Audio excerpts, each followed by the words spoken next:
Now I would like to introduce our final presenter in this morning.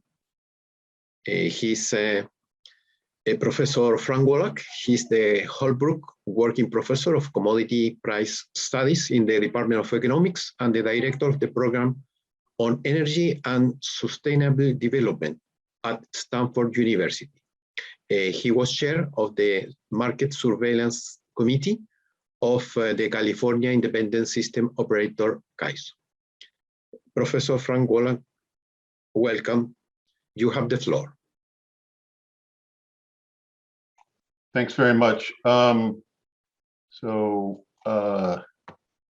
me one sec here.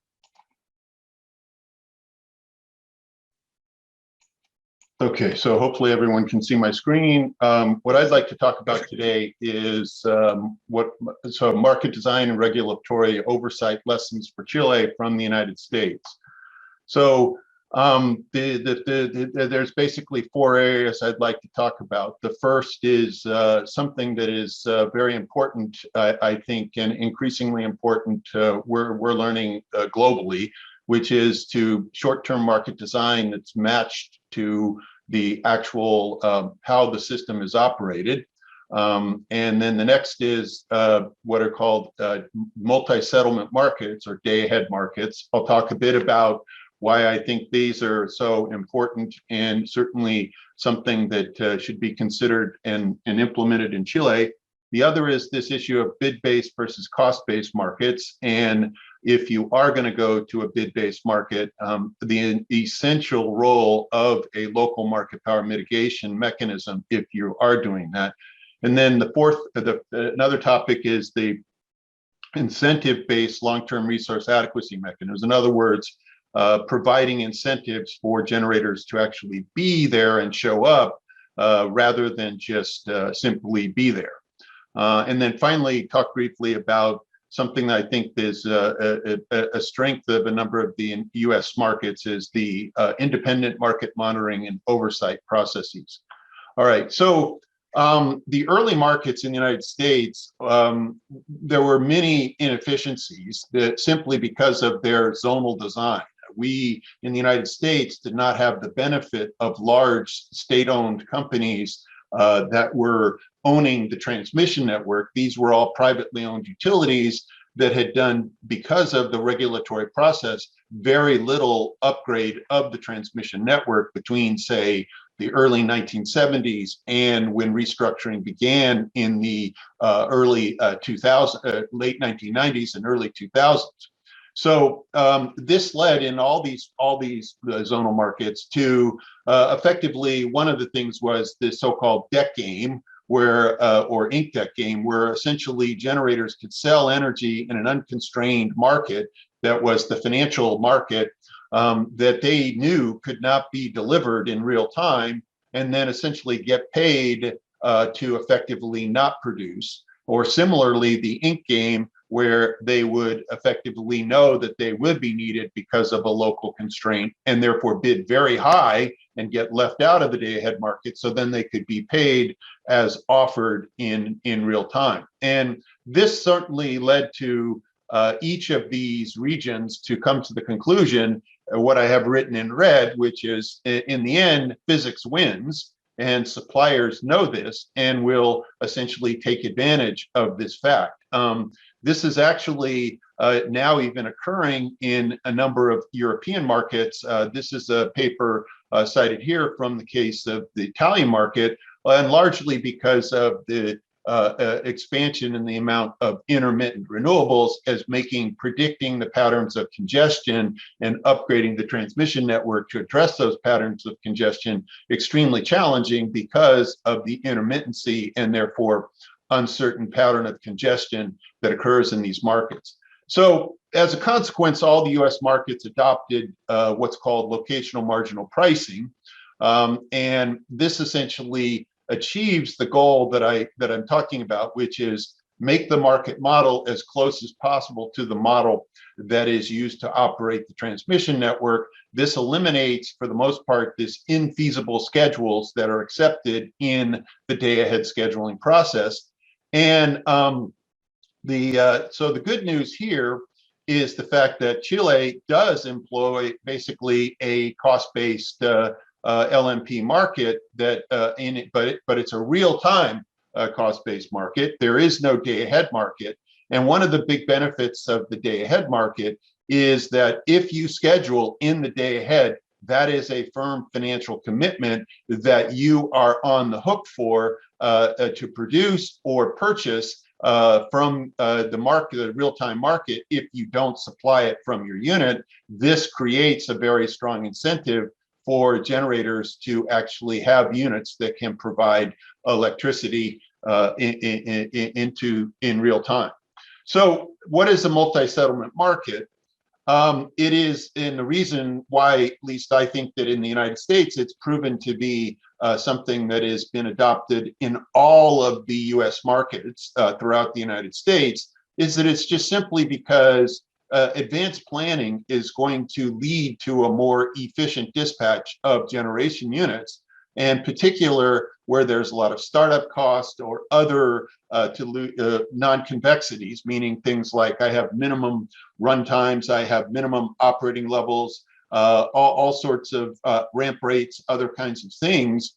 And so what we can do is we can run this day ahead forward market that includes the startup costs, that includes the ramp rates, and we can optimize for all 24 hours of the day at once to meet bid-in demands for all of those 24 hours of the day.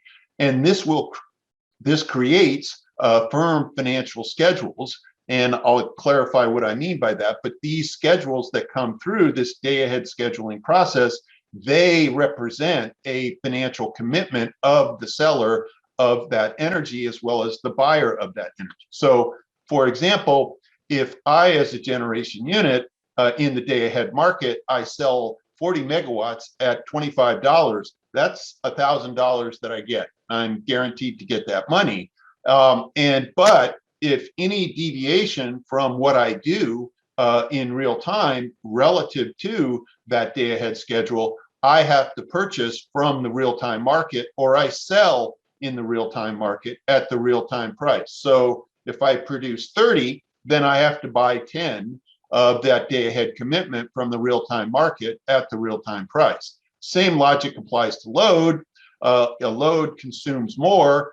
Say in this case, it bought 100 and it consumes 110. It's got to buy that additional amount from the real-time market. And equivalently, if it doesn't consume everything it purchased in the day-ahead market, it effectively sells that energy in real time at the real-time price.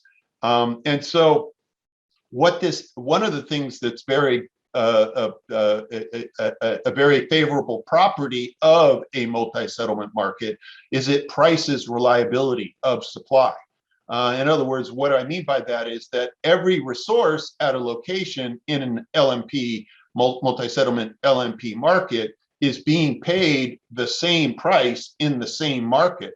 But because of the fact that dispatchable units can actually control how much they produce or how little they produce, they are essentially typically will receive a higher average price. How does this work? Well, let's take a simple example of a dispatchable thermal unit and an intermittent resource, and they sell 180 in the day-ahead market at $50, but in real time, less intermittent output is produced than was scheduled, and the intermittent resource produces 50. Well, because the intermittent resource is producing less, and it's very likely that all intermittent resources, say wind resources, are producing less. This is definitely a characteristic of all of the wind and solar resources in most of the markets. There's a tremendous amount of positive correlation between their outputs. So this means that very likely you're going to have to move up the thermal supply curve and set a higher price in real time. And so the thermal resource now sells the 30 that the intermittent resource is unable to produce at 90. And then just going through the math and doing the settlement, you can see that for the 130 that the thermal resource actually produces, they receive roughly about $59 on average, whereas the intermittent renewable resource, because they have to buy back the 30 they don't produce at 90, the 50 that they ultimately produce, they earn a lower price, almost half of what the, more than half of what the thermal resource receives. So this rewards the, if you like, the dispatchability, the quick response of the thermal resource. And the same goes for if we have unexpectedly high intermittent output. So suppose we have now that the intermittent resource sells 50 and the thermal sells 130 in the day ahead, but now the intermittent resource actually produces more, and because the intermittent produces more, their prices are likely to be low because we've got a large high draw from the distribution of intermittent resources. And so the thermal resource can back off and essentially produce less in real time and just buy out of the real-time market instead. And if we go through the same calculation, we can see that again, the thermal resource is going to get a higher average price, rewarding its dispatchability versus the intermittent resource. So in this sense, what we're getting is a way to reward fast response units in the market. And if you want to reward fast response units even more in the market, in real time, you can go to what's called 5-minute settlement, where you're paying the resource in real time, the price every 5 minutes that is based upon the amount of output that they produce in every 5 minutes. And this is the way to reward the thermal resources in a market with a multi-settlement day ahead real time. The other thing that this multi-settlement market does is it facilitates the active participation of final demand. How? Well, by the fact that you are enabling demanders or retailers to essentially buy a product that they will subsequently sell in real time. So this avoids the need that you typically have with demand response products of coming up with what we, at least in the US, call an administratively determined baseline. So in other words, what would I have consumed had I not been asked to reduce my demand? And determining that is a virtual impossibility. And the nice thing is, with a multi-settlement market, you don't have to do that. And this eliminates all the controversy that we've had in the United States with trying to design demand response products. We just say you can just buy what you think you need in the day ahead market, or buy whatever you want. And if you consume less, you are effectively selling what you're not consuming in the real-time market. And this will allow essentially generators and loads to be treated symmetrically in keeping the system in balance, and help to develop an active demand side for the market.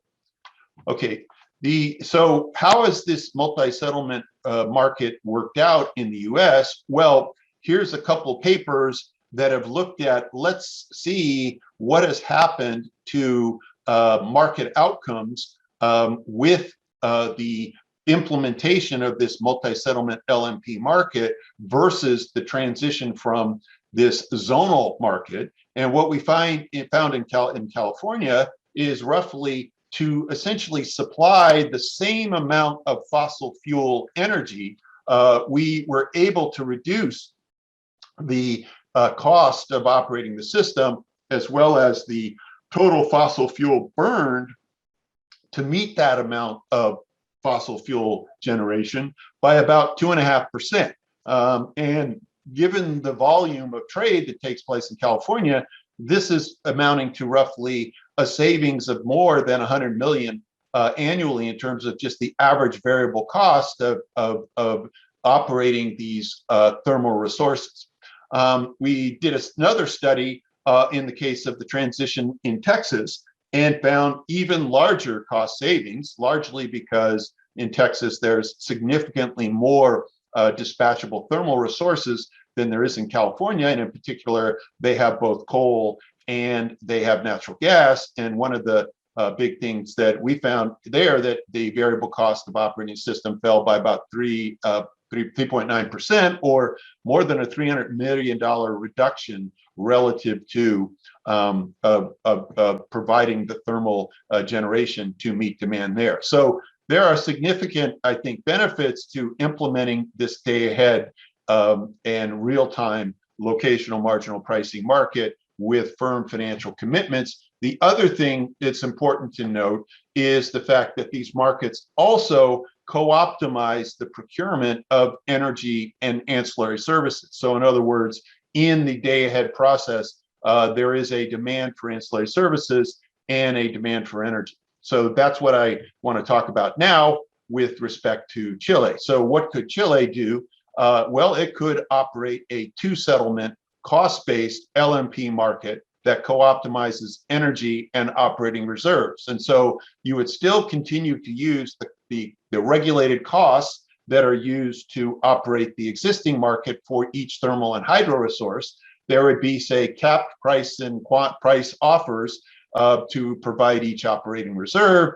And then the free consumers and distributors could submit locational demands into this day-ahead market. In other words, I'd say start with inelastic demands, where you just submit, this is the amount of energy I want to buy in each hour of the day. And then the system operator determines the demands for operating reserves for all 24 hours a day. Then the day-ahead market would minimize the cost of meeting the bid-in demand for energy and the operating reserves. And subject to all the transmission network and other constraints for all 24 hours of the day at once, this would give day-ahead energy and operating reserve commitments that are firm financial commitments. And then into real time, you would just do this almost the same thing that you do right now with the real-time market, although I would certainly argue trying to do more frequent settlement in real time would be a great way to reward the flexible resources for their flexibility. And then the last bit is that in these LMP markets, it can be the case that a generator that gets turned on in the day-ahead market may not recover the full startup cost and operating costs that were submitted, as well as ancillary services revenues that they bid in. And so what you'll need to have is essentially a make-whole payment mechanism that essentially says, if there is a positive difference between your short-term market revenues for both the entire day, meaning day ahead, real time, and the cost of producing the energy and the offers for your operating reserve throughout the day, you will get topped up so that you do not regret actually supplying that energy. All right, so what about a cost-based versus offer-based?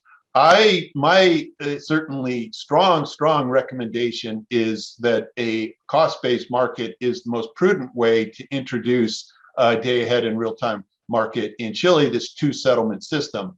And the reason for that is that I like to say that a market, offer-based markets are like fire. If properly regulated, they can provide significant benefits. If not properly regulated, they can essentially burn the house down. And so one of the big things that is a very important component of all US markets is a local market power mitigation mechanism. What it does is these are things that are built into the market software that automatically mitigate the offers of any generation unit that is determined to possess a significant ability to exercise unilateral market power. There's a paper on the web that describes some of these in the US markets, but before introducing an offer-based market, Chile should definitely have in place a effective and demonstrated effective local market power mitigation. Otherwise, this would place, I think, electricity consumers in significant risk. And so the other is that, and if there is a transition to an offer-based market, you want all suppliers either to be offer-based or all suppliers to be cost-based.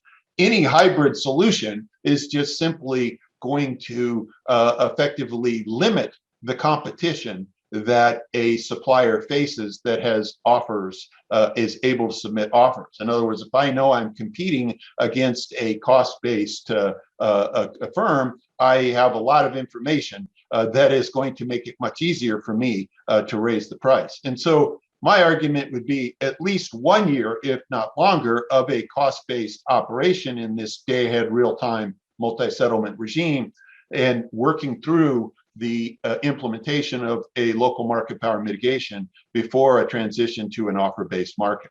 So one of the benefits of a offer-based market, or excuse me, just simply a multi-settlement market, is that you can allow for the entry of what are called purely financial participants. And what these purely financial participants do is essentially, think of it as they trade locational, day-ahead, real-time price differences, but their actions in terms of what they're trading have an impact on the dispatch that actually occurs, because their virtual energy bid can replace in the day-ahead market a physical energy bid, and similarly their virtual energy buy can replace a physical energy buy, but in real time they essentially are essentially left out of the dispatch. The dispatch is just done to meet actual demand, but they are on the hook for the difference between the price that they bought at and then the price that they sell at in real time, or the price that they sold at and the price that they buy back at real time. And what this does is essentially closes the gap between prices in the day ahead and in real time, which also closes the gap between the schedules that are coming out of day ahead versus real time. And what we, just to give an example, a paper of mine on California, looking at the introduction of these purely financial players, found this introduction of virtual bidding essentially led to about a 3% reduction in the cost of dispatching the system. A simple way to think about it is you have all of these financial players looking around at all the locations to find day-ahead real-time price differences that they can trade.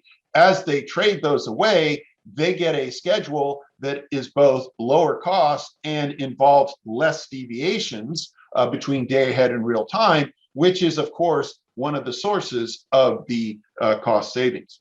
So the next issue is this issue of long-term resource adequacy. One of the big lessons that we learned in the United States from the design of capacity mechanisms in the Eastern US markets is the need to ensure that generation units perform. In other words, paying them just to exist often just gets them just to exist. And they do not often want to provide energy when it's inconvenient for them. And so what all of the US mechanisms have done is successively added incentive components to get participants to actually provide energy when the system needs it. So for example, all of the US capacity payment mechanisms have essentially what you could call as a must offer obligation. This says basically, if you are receiving a capacity payment, you must offer your capacity into the day ahead market. If you don't, you will be subject to a penalty for failing to live up to your must offer obligation. This has the very favorable outcome that it essentially says you're offering in, you're accepted to supply energy because it's extremely stressed system conditions. To the extent that you don't supply that energy, you're on the hook for replacing that energy by buying it out of the real-time market. That provides a very strong incentive for that generator to ensure, first, that it can actually operate, second, that it has sufficient input fuel to actually operate, because if it doesn't, it could be essentially on the hook for substantial purchase obligations from the real-time market for failing to supply the energy it sold in the day-ahead market. So essentially, this is something that I think would be a very good addition if Chile decided to move to a day-ahead cost-based multi-settlement market is to make this must-offer obligation a penalty for failing to offer in, therefore at least ensuring that you will be getting the capacity and energy that you need when it is needed. And the other is that these, as we are learning in the United States from the experience of, say, both Texas and California, is that having this incentive-based mechanism for long-term resource adequacy is particularly important in regions where you have a significant amount of intermittent renewable generation, because that intermittent renewable generation can disappear without notice. You want those dispatchable thermal generation units to be there and be ready to supply when that happens. So the last issue I want to talk about is the regulatory oversight and market monitoring. One of the big lessons that I think we learned in the United States from the experience with restructuring is there is no such thing as the perfect market design. You can strive to find it, but two things are constantly happening. Technological change is occurring, policy goals are changing, market participant behavior are changing. And so you have to be, as a regulator, as a market designer, have to be always engaged in a, what I like to call critical self-assessment, to ensure that you're delivering benefits from your wholesale electricity market. One of, I think, the important things that were developed in the US that I think has been a real beneficial to this process is what is called the independent market monitoring process. And interestingly enough, a number of the markets started out with only an internal market monitor, a monitor that was within the system operator. And this led to the problem of what I like to call the two masters problem between the management of the market operator and the regulatory process. In other words, as the market monitor internal to the ISO, I don't want to say anything too bad about the ISO because my salary and compensation and my career advancement depends upon the management of the ISO. This is not a healthy relationship for ensuring that a critical self-assessment of the market performance occurs. And this led to some significant conflicts. One of the major ones occurred in PJM, where there was a large conflict between the internal market monitor that went on for 2 years at the Federal Energy Regulatory Commission until finally they decided to establish an independent market monitor outside. All right, so the other is the issue of what we want to try to do is essentially releasing data to allow entities to perform the sorts of analyses that they would like to perform, and essentially preparing these sorts of indices of the health of the market, and they can help to identify market design problems moving forward. So this is the basic, I think, lessons that I think the U.S. experience has for Chile in terms of the things that could be done moving forward. First is this, cost-based day-ahead market, where we are allowing financial participants and active demand-side participation. Caution on offer-based markets until there is a local market power mitigation mechanism. Building incentives into the long-term RA process, establishing an independent market monitoring process. Thank you. Thank you very much, Professor Wolak.